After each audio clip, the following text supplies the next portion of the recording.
கண்படியாக வழங்கியிருக்கிறார்கள். இந்த நன்றிகளும் வாழ்த்துக்களும் தெரிவித்துக் கொள்கிறேன்.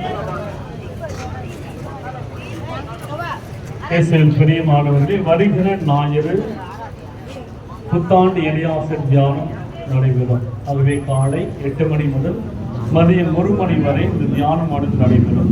ஆகவே இந்த தியானத்துடைய இறுதியில் அன்பின் எளிய உணவு வழங்கப்படும்.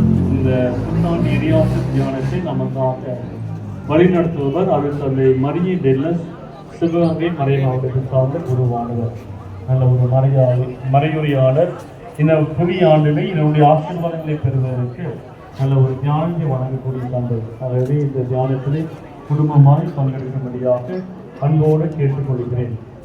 மறைவறுப்பு ஞாயிறுக்கு அவர்களை இந்த திருப்பலியிலே நான் கொண்டு சொல்லியிருந்தேன். எத்தனை பேர் கொடுத்தீங்கன்னு தெரியல.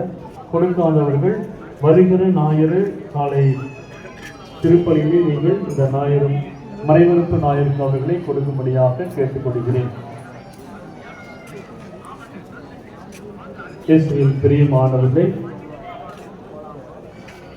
மறையுரையிலே அருட்தந்தை சொன்னது போல new year gift, Christmas gift நிறைய பேர் கொடுத்தீங்க.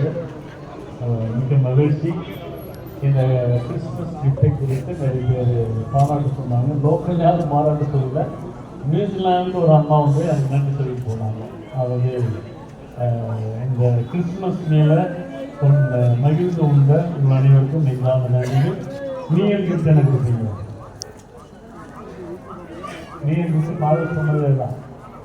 வருகிற முதல் நாள் உங்களுடைய பெற்றோர்களிடம் சென்று நீங்கள் ஆசீர் வாங்க வேண்டும். எப்படி ஆசீர் வாங்க வேண்டும்?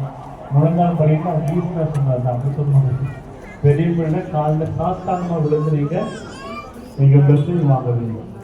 உங்களுடைய பெற்றோர்களுடைய காலில் விழுந்து ஆசீர்வாதம் வாங்குவதை நீங்கள் செல்ஃபி எடுத்து அனுப்பலாம். அப்படி பிளஸிங் வாங்க பிற்பாடு உங்களுடைய அப்பா